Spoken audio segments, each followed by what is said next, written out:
60 Minutes Overtime. You can't set a frame, hold it, and then do this.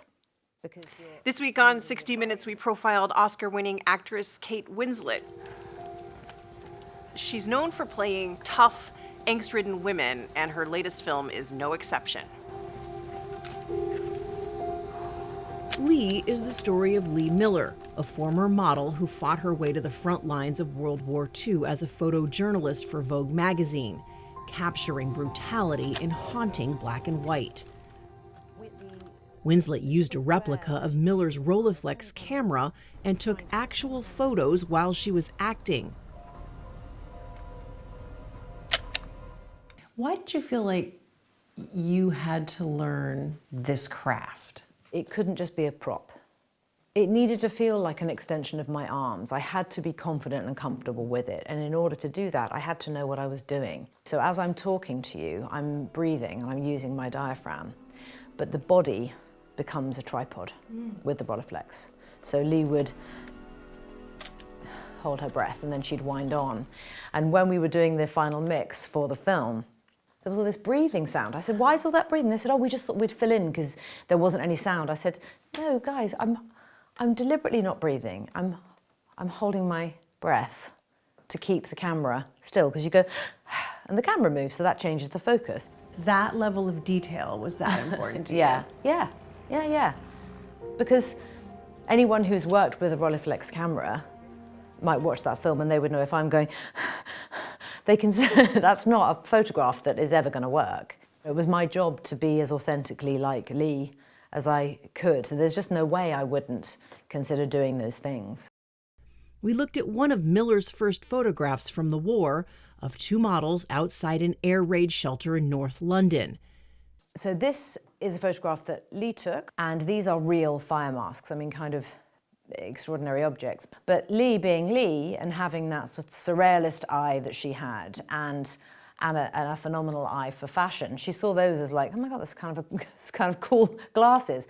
And this is the photograph that I took in our film, which is our recreation of the fire mask images. As you're taking this, are you thinking of this image that Oh, she took, that's in the back of your mind? Oh, completely, yes. Yes, completely. Mm-hmm. And she didn't stop there. She read all the books that have ever been created here. And it was just this immersive quality that allowed her, I think, to manifest the personality of Lee from Lee's own work, from what she read in the manuscripts, what she saw in the photographs. That's Lee Miller's son, Anthony Penrose.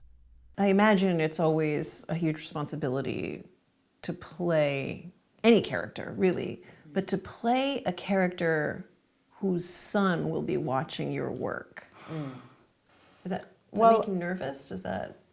I mean, yes, I mean, of course it made me terribly nervous, but one can't think about those things when you're sort of staring down the barrel of a lens and someone saying action. You just have to go, and that does, you have to sort of leave that stuff at the door. I was never cut out for mothering. When Penrose finally watched the film, why are you asking an old woman so many questions? Come on, you're not that old. I had this total cognitive dissonance because I thought she was real.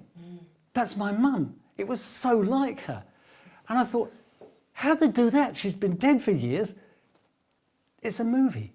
No, it's not. She's real. And there was this going backwards and forwards, this conflict in my mind the whole time. And it was just really, really overwhelming to have her back to see in front of me, to hear her voice, to watch her pouring out the booze, you know. I mean, it was just cigarette always on the go. It was just so Lee. Do you see similarities between the two of them? In personality? Oh my goodness, yes, definitely. But I have to say, and I'm not flattering here, Kate has the best qualities. Oh, You shot off. Winslet says she's not changing careers anytime soon. it isn't about the what people think or the opinions of others. It's about the work. I love the work, love acting, love it. I can't tell you, it gives me so much. There's no plan B for you? No, I never had a plan B. And my parents would say to me, you know, darling, you really ought to have another string to your bow. And I was like, give over. Nah.